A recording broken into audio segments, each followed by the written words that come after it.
What's up, everybody? Welcome in to another sad edition of SSPN Postgame, Ethan. We can't catch a break. We missed the game on Friday, and they break their 18-game losing streak against LeBron. Mm. And did Wemby? No, I don't think it was that game. Wemby had 30 in one of the games he started at center. But regardless, of course, that happens. And then the game that we can broadcast this weekend, that we can do a post game for, is against the Pelicans today, where we just basically get blown out by 40. Yeah, Jude, I'm starting to think that we're the problem, honestly. Let's just disband SSPN. Clearly, if our channel didn't exist, we'd be contenders right now. For sure. I mean, if you look at some of our other wins this season, the Suns win where Wemby had 38 and 10. We didn't do that one. That was another national TV game. Half of our wins, Ethan, we haven't even done broadcast for. I think there's a troubling trend occurring right there, Ethan. I think we've also done a fair amount of, or we've missed a fair amount of our losses as well. So there's also that. Tanner. Tanner's in the comments and says, turning this into a Lakers post game vid. Y'all can't face me. You know what was funny is I saw we got like another 100 views on the Lakers post game we did Wednesday after Friday. I think some people might have tuned in thinking that it was the win, and then we're disappointed just like we were today, Ethan. Yeah. Yeah. Alrighty, well, let's just get into the game flow here. I'll pull up the box score so the people can see it. I guess there's technically some good things on the box score tonight, but I'm not going to go into anything good to start other than Victor Wembanyama. I'll just say that is kind of the one good thing in the game tonight individually. But let's just get into the game flow here, Ethan. So obviously the Spurs lose the first quarter 33-20. And if you remember, we got out to a 6-0 start to begin the game. And then there was a 33-14 run by New Orleans for the rest of the quarter. What I had written down was, nice run to open. The Pelicans were disrupting our offense, though, even from the start, with hands pestering on our drives. I think there was a Devin dribble through where there were two guys. They got a hand in there, poked it out. It was a turnover. That was something that would ensue all game. They also had hands in passing lanes, got steals there. Some of the other things I wrote down, our ball movement in the half court was staggering. That's something else that has just been, a theme all season. If we're not able to get stops, we see how that goes against teams like the Pelicans on offense. We went to a 2-1-2 zone on the bench unit, but as we saw throughout the game, the defense in general was bad, but it was even more amplified on the bench when it came to rotations and just leaving wide open shooters. We've seen that throughout the season, but like I said, it was even more emphasized on the bench. The other thing that I wrote down was I realized Keldon starts hitting from three sometimes, like the game against the Lakers this Friday. He can start hot, but going to the rack first gets him in rhythm and allows other shooters to play off of him more, and those are better shooters as well. So yeah, that might have been a little bit jumbled there, Ethan, but those were all of the things that I had written down there for that first quarter. Yes, I echo all the sentiments that you so beautifully crafted there, Jude. We had difficulty attacking the rim, and I think it was pretty evident from the jump that the Pelicans' defensive strategy was to pressure all ball handlers. Malachi immediately was pressured. I think he scored on that first drive, but it wasn't an easy basket. But we just had difficulty driving to the hole in general. And Keldon kind of finally started doing that late in the first quarter to try and get a rhythm. But aside from that and the 6-0 start, the offense was very, very stagnant. And when our offense is that stagnant and we start playing with slow pace, things only get worse when our defense is as bad as it has been this season. And I know we had like a brief, like the two Lakers games, like defensive intensity was up, guys were getting out in transition. But tonight it really was a flashback to what we were seeing earlier in the year. I don't think that's because of anything that we've been doing or that we did necessarily. I think a lot of it also has to do with the Pelicans just hitting 52% from three tonight. A lot of those, like you said, were wide open, and that did happen in the first quarter. But at the same time, like they were just hot, like in general. So obviously we can't let them get hot, but you have to shake their hands for some of the shots that they were able to hit. Yeah, they definitely had a scorching night from Mhm, three. There's no doubt about it. I guess the main criticism that I have there is it's a lot easier to get scorching hot from three when you give them wide open looks, and also moreover, that's just a issue that we've seen kind of throughout the season with the for team. sure. So it was unfortunate after Friday that it kind of reared its ugly head again. I had to pull up the team stats when you were talking. The other thing that they were able to do, not only just with their outside shooting, but they were able to bully us on the interior. 10 Mhm. more points in the paint, 52 to 39 on the boards. And then they also passed the ball more, 38 to 29 there. They did have more turnovers than us, but 19 more fast break points for them. Three fast break points for us, Ethan. Think Yeah, about it that. was. If we're not scoring in transition, then we just have no chance with the team and where we are offensively, as far as having zero scheme in the half court. Um, One other thing to bring up for the Pelicans, their offense was, and this is true in the first quarter, but really the entire game as well. Very simple offensively. Let's throw it in the post with either Zion Williamson or Jonas Valanciunas and just slowly wait for that double team. And as Yeah. soon as we bring that double team, our first rotations are always bad. It's that initial pass out of the post where the first guy that's supposed to rotate to the open man is like half a second late. And that's just enough time for these veteran teams with experience to just rip us apart with good ball movement and good body movement.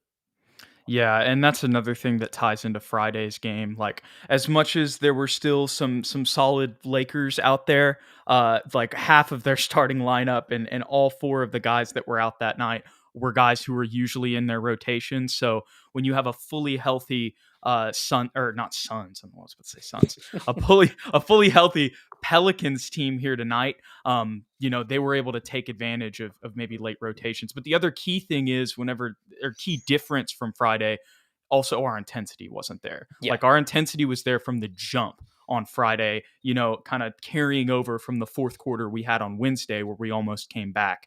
That wasn't there whatsoever tonight. So when you combine the lack of intensity and adding actual experienced veteran players like Najee Marshall, for example, Trey Murphy is another one who killed us off the bench. And we know that, like, Trey Murphy's a sniper.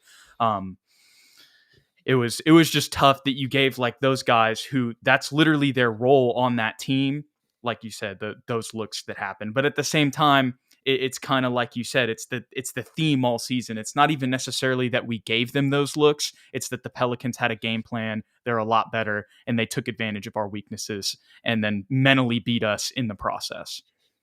Yeah, intensity is it's rare for teams to have intensity for all 48 minutes, especially when you're struggling offensively. I think it's all correlated. And we're not getting easy shots. We're not getting wide open threes. Guys aren't finishing at the rim with dunks. Like there's a lack of energy. And so that just spills over defensively. Suddenly you're not as and it's not an excuse. It's just like the nature of It's being just a what it competitor. is. It's yeah. There's very few people that can have intensity on both ends of the floor when one end is not going well. If that makes sense. We get turned up when we run in transition and get For stops. We sure. had we had three fast break points. Yeah. and you lost by 36. There you go. Yes. There you go. Alrighty. The one okay, I don't want to really talk about too many positives in this post game, but the one positive thing that I did have written down in the first quarter that moving forward could be something, or not even could be something, but it's just something I noticed, and I was like, this is a good thing for us. Wemby dribble handoffs are almost like setting a screen. Early, early in the first quarter, they started off with getting him the ball in the left wing, and then he kind of tried to drive past his defender, couldn't find anything, but they had Devin trailing kind of from the opposite wing right behind him, and it worked into a dribble handoff. And I was just noticing whenever whenever Wemby has a triple handoff, it's just basically like setting a screen because nobody's going to get around him or stand in front of him. And so if Mhm. we do that more, where he's kind of off the dribble, that can get easy looks for our shooters, whether that be Doug McDermott or Devin Vassell. That is a very simple, minute individual play there, Ethan. But when Mhm. it comes to this game, that is about all we have to pull from. Moving Very to the second quarter, Jeremy, I noticed him tonight forcing some shots. You just don't need to do that. Tanner commented earlier. Need to know who's empowering Sohan to post up Valanciunas. Like that was exactly what I was alluding to. Like when you're in that position, just pass off, buddy. Like, don't try to force up a shot on Valanciunas or try to make too much out of it. Like, when you get stopped there, you just got to move the ball. I hadn't seen that too much from him since we've had the lineup change, but I saw that a lot more tonight. Our pick and roll defense is still has trouble, to put it Mm-hmm. lightly. Wide open 3-point shooters again, and they're on fire. Not the same intensity. We just played sloppy. And if we're playing sloppy against a team like the Pelicans that's competing for a playoff spot and has experience in the play-in, that's going to be turnovers. The Pelicans held a 16-point lead for most of this quarter. That was something I noticed. And that was really the story until they completely blew us out in the third quarter. We were kind of hanging around at around 16. And the reason that I mentioned that is because I feel like I saw like 4 different scores where I did the math in my head and it was 16. And it was like multiple different sequences, but they were just staying, steady. Anytime we'd make a little 4-0 mini run, they jump right back up to around that margin. And we were able to make a late run here in the second quarter that was completely filled by Wemby. In my opinion, it had to do with his blocks. He had 2 of them in this sequence. He had 4 total tonight. He was also able to get 13 rebounds. Another huge thing that we've seen from him kind of since this lineup change is his force on the boards. And this was where we were able to get it to 10 before halftime, and he hit a 3, and some other guys got some buckets because of the stops that he made defensively. It was basically his individual play in this little like 4-minute sequence. That was the only way that really got us back into this game and made us feel like we had a sliver of life in it the whole time, Ethan. To build on what you just said, yes, it starts and finishes with Wembanyama. But so the other guys, plural, it was really the other guy. Chetty Osman had a 7-point run by himself There you go. off of those block shots. And I texted you. He literally he must have said mentally like, "Screw shooting threes; they're not falling. I'm just going to take it to the hole." And he did it like 3 times in a row. And I'm pretty sure he had an and one as well. So really nice play from a veteran move to get inside when shots are not falling from outside. But overall, not a great quarter. Sloppy turnovers, like you said, slow pace, giving up wide open threes. And again, other than Chetty at the end of the game there, nobody attacking the paint. And I know the Pelicans are a long, solid defensive team, and it makes it difficult to find driving lanes. But the only person that was consistently attacking the rim was Keldon Johnson. I know he was 6 for 18. He missed a lot of gimmies, but I'm fine with that because at least he was trying to assert himself offensively and get some easy baskets. He just missed a lot of tip backs, a lot of easy ones at the rim where he was met by Valanciunas or Zion, and he just couldn't get them to fall. It was really frustrating to see from him, but at least he was doing his best trying to get to the rim. Yeah. That's what you want to see. That's what we talked about earlier. We want to see him attack the rim more. That's more of his game. And to be fair, I mean, the shots weren't falling for anybody tonight. Mm-hmm. Devin went 5 for 13, 3 of 7. I know that's not too bad, at least on the 3-point, but still, that's an inefficient night for him with only 13 points. Yeah. But like you mentioned, Chetty, was the other good player tonight who had a solid game, and that was good to see after the game against the Lakers. But y'all can hear just by the tone of my voice that it's very hard for me to like take away anything, to be super happy about anything in this performance. The only thing that I can really say is the continued progression that we've seen from Wemby in the center position that I want to talk about a little bit at the end of this episode, just because we've, have a little bit of a sample size of it here and we're continuing to see the same trends. But we'll go ahead and continue to torture ourselves through this game flow, Ethan. Here comes the third quarter. We, despite the way that they shot in that first half, even Sean Elliott was talking about it going into the break. Being down 10 was a great position to be in. Yes, it wasn't a great first half. And the funny thing is, despite us looking back on that second quarter and not being too happy about it, it was actually our best quarter of the game. And that tells you all you need to know about this one, Ethan, because we talked about wide open shooters and that defensive issue rearing its ugly head again. Another issue that has been a theme for the Spurs this season that reared its ugly head was the third quarter, where we lost 44-27. It looked like at the beginning we might have, it seemed like in the first 1 minute, I think we might have cut into it, made it single digits a little bit. And then after that, it was just all New Orleans with the same things that we kind of talked about. Yeah. It was a rough third quarter, Jude. Right back to business as usual, just like we like it here at SSPN. But early on, giving up easy inside paint points, bad double teams, just easy baskets for their bigs. And, when we decided to fix that, you're right, just wide open shots. And the Pelicans, give them credit, continued to hit them. CJ McCollum had 29, Brandon Ingram had 26, and they were both making it look so easy, Jude. I think they were 11 for 14 together from 3-point land. So when they're shooting that well, it's going to be difficult to win. And I knew it was over when late in the third quarter, Doug McDermott, the 47% from three, Doug McDermott, our sniper, bricked a three. And it wasn't like a bad shot. It was like really bad. Like it looked Hmm. like rookie Jeremy Sohan for a second there. Yeah. The other things I had written down, same old third quarter story. Mm-hmm. That was the first thing I had written. They got back up to 16 as soon as it felt like we, cut into it. And then, as I mentioned at the beginning here, they just ran away with it after that. The bench unit got taken advantage of again Mm-hmm. around the 5-minute mark. That was what I wrote down. Sloppy play there. And the bench defense was atrocious during this stretch. And the thing was, it wasn't completely out of the picture, especially when you look back on that Wednesday game against the Lakers with the way that we were able to come back.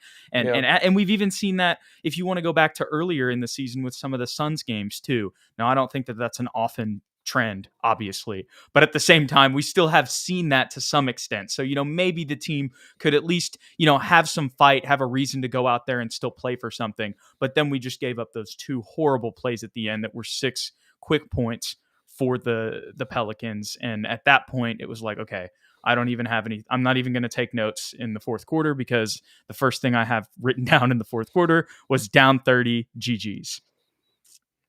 Yeah, fourth quarter was pretty much the same negatives over again. The only thing I have written down for the fourth quarter, Jude, is suddenly, out of nowhere, the backcourt of the century, Devontae Graham and Julian Champagny. Julian had 14 minutes, 5 for 6, 15 points, all 5 of those shots from 3. And Devontae Graham, 2 for 3, hit both of those for threes. He had 7 points on the night. The only Spur with a positive number in the plus minus for the box score was Devontae Graham in his 7 minutes of play. And the only Spur, I think, I could be wrong, but I'm pretty sure I watched the whole game, only Spur that completed a pick and roll pass to Victor Wembanyama, who slammed it home. Um, so really showing those true veteran point guard skills on display from Devontae Graham. He should have had 48 minutes tonight, Ethan. Yeah, maybe we would have gotten the dub. Hey, it is his old team. When he hit those two Yeah. threes in there, I was like, maybe we should have played him tonight. He would have played like 10 times, past his ceiling or his potential just because it's the Pelicans. Mm, mm. Only other thing, real quick, that I wanted to add that I forgot to add earlier Go was ahead. our passes into the post and really in general are getting a little too lackadaisical, especially when we're getting pressured. Our ball handlers are getting pressured. We pick up our dribble way too quickly, and our passes are just so lazy. Yeah, perfect. Blah blah blah. Put it best. They were so lazy and they're so easily picked off. And these are the transition baskets that are costing us so many wins. So that needs to be fixed. I don't know what it is. I don't know if it's just chemistry, but it's getting kind of bad. Yeah, I've seen that a couple times, and I brought up blah blah blah's comment just because it was literally exactly what you were talking about. He says the thing that bugs me about this team is how many lazy passes people make. Yeah. So many lazy passes from Wemby and everyone else shouldn't happen when we're a pass heavy team. And when it comes to pounding the rock, not just in the sense of continually going at it, but also in the sense of the way that we move the ball. I Mm. mean, ball speed. That goes back to ball speed. Mhm. Whenever we're playing the beautiful game, playing the system that the Spurs want to play, we're moving the ball, we're making quick decisions, and we're not being lackadaisical. Mhm.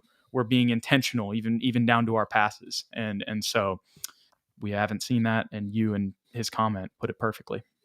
Intentional is a great way to put it, Jude. And another thing that kind of stems a part of this problem is if you I saw this so many times tonight when we like pass the ball and then we run to make a screen on the weak side or something, the guy Mm, making that screen that just handed the ball off has no idea what's going on behind him. Oh Like, yeah. it's so clear that, like, if we're not in the play, we're just, like, going through the motions offensively, have no idea what's going on around us. Yeah, and that comes to just basketball IQ and getting reps and Mhm, like we don't want to make too many excuses for these guys, but at the same time, it's just like when you look at their age and where they're at in their career, unfortunately, that type of stuff makes sense. yeah, But sure. I think the disappointing part for me is just that we weren't able to build off of anything that we did Friday. But Mhm. at the same time, it was a crazy performance from the Pelicans, and more it might have just reminded us of the nature of this team. You Yeah, know, how do you deal with winning? This might have just been what was going to happen regardless. They needed to get popped in the mouth and reminded that oh, you were intense for 5 quarters, but that doesn't mean anything. mhm. 5 quarters? Yeah. Because like the Oh, I last see what you're Lakers saying, I see what quarter, you're you yes. yeah, yeah, yeah, yeah. Sorry, I See, was like I it's understand, okay. I know it sounded weird, but trust. I understand. My fault. Okay, so we do have some things to talk about here to wrap up the show, Ethan. I know normally we do a game flow, we talk about a game, we're done, but we have a little bit of Spurs news. First of all, Serge Rice is now just an Austin Spur. I'm glad we kept him on the G League team. I am happy about that. It'll be nice to still see him there. I don't know if he has a future of kind of maybe getting a two-way contract again next year. The fact that we kept him in the organization, maybe that could happen. But regardless, we ended up signing David Duke Jr. to a two-way contract to replace him. And really, the reasoning makes sense because he's averaged 20 plus, 5 boards, 3 assists, and a steal and half a block as well in his G League career so far over the past 2 seasons. So where Serge Ibaka has only played in 4 games and had 9, and he's also a full year younger than Serge Ibaka. So when you factor all of those things, it just makes complete sense of why they signed him. They play the same position. They basically just got a better version of Serge Ibaka, unfortunately. But we will still get to see him snipe on the Austin Spurs, Ethan. Yeah, it's a nice move. I'm glad we ended up getting to keep Serge Ibaka anyway. Um, I don't know. Maybe David Duke Jr. will have some Spurs minutes down the line. We do kind of need some better backup point guard play, so his opportunity may arrive sooner than expected. And hey, you never know. The last 2 Delaware Bluecoats, Ethan. That's true. They got The real last minutes. two, because we got him from the Delaware Bluecoats. I can't believe I forgot. So Brian Wright is continuing to farm the 76ers G League team. But we're not taking Mac McClung. We're No, never taking him. no. I'd rather David Duke Jr. And I Tanner brings agree. up a good point. Big downgrade as a name. Oh, That's very so true. sad. Very, very true. Very, very true. We'll leave that at that. Yes. The last thing that I also wanted to talk about, though, that just has been, and I alluded to this kind of in our game flow, was Victor Wembanyama moving to center. And although we've only had one win, and tonight was the worst example of all the positives I'm about to talk about because we moved from 27th to 6th in defensive rating before this game. It's probably gone down a little bit after this Yeah. game. A But lot. before this game, it was 27th to 6th, which is obviously a huge jump for this team. And as we talked about, it comes down to getting stops because that's how we run in transition. Our half court offense just isn't there yet. And so that is super important for us to have success. And that's a big reason why we looked a lot better. What are your thoughts on it? I'll give you mine kind of after. No, I think it's really worked. I've been a little surprised that he hasn't struggled as much as I initially thought he would against physical bodies. Even tonight, he had 17 and 13 and 4 blocks. Like, he didn't necessarily struggle because of Valanciunas' size. He was able to handle. He got a couple blocks on him as well. One was really nasty. Um, and clearly the numbers don't lie. It's benefited the team, I think, offensively as well. Spacing wise, we're able to space around him with three and a half shooters, if you want to count Mm-hmm. Sohan as a shooter. And it gives Zach more of a free reign on the bench. He can help provide stability as well as playmaking and rim protection for them, especially with Charles Bassey being injured. So overall, I think it's been really positive for him, especially in the rebounding category. The only negative is when he is dragged out to the perimeter, suddenly we're very thin on the inside. As solid as Jeremy is as a defender, he is not a paint protector. He's not a shot blocker. So if he does get switched on to a big down there, Unfortunately, it is barbecue chicken, and occasionally Victor may have to overhelp because of that. But overall, in the small sample size, it has been overwhelmingly positive. Yeah, I think it has been a lot better. And that was kind of just something I wanted to talk about because that was another big preseason prediction of mine, and also just a big talking point going into the season whether he should play center or whether he should play the four. And kind of what I wrote down was, like you mentioned, I was concerned about the physicality for Wemby. That was the main thing going into the year, and because of his perimeter skill set, that I thought he could play the four. There's two sides of this that I think I've seen to start with this move. One, with the start of the season for Zach, I think that exposed a lot of things in the starting lineup and influenced this change. But the other thing is I've been happily wrong about the way that he's been able to physically hold up in this move, and how he's been able to play. And that's kind of twofold also. One, it has to do with length because he doesn't have to put himself in the positions that a lot of other bigs have to put themselves in.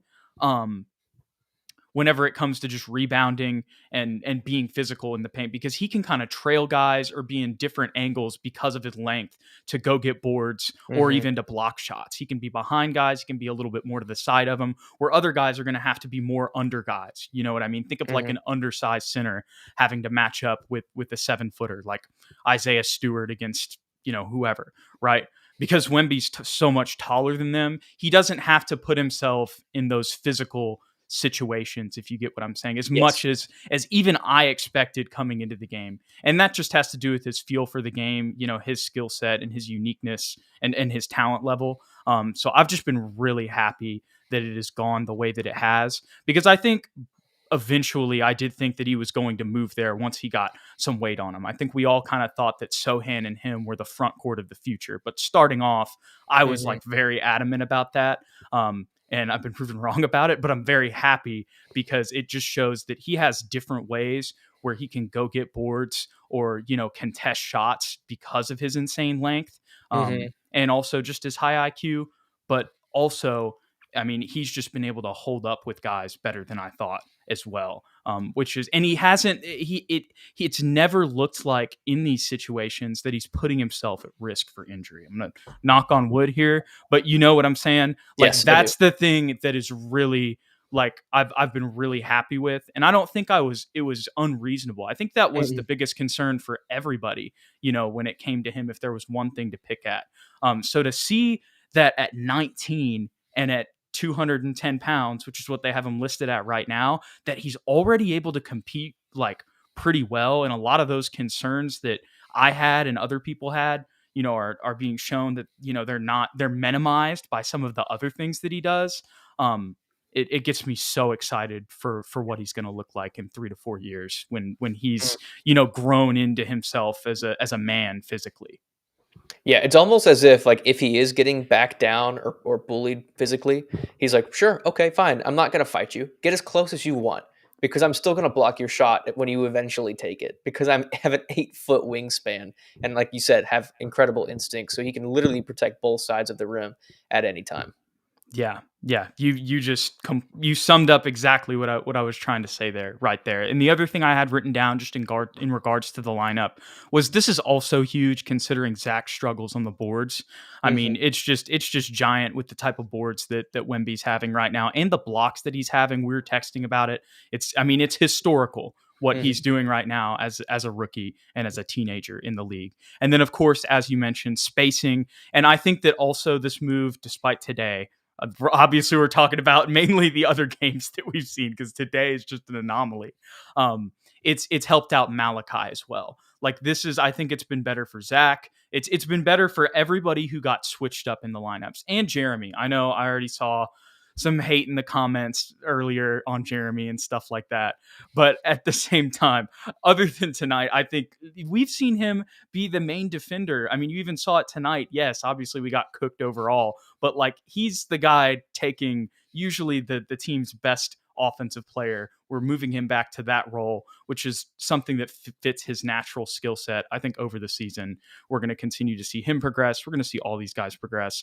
The point is, I think this move lineup wise, even though I was adamantly against it, or not adamantly against it, but I was adamantly for him playing the 4 and Mhm. having Jeremy at point guard to start the season. I'm really glad what I've seen with this change up because I think it's good for all parties involved. That's what I was trying to say.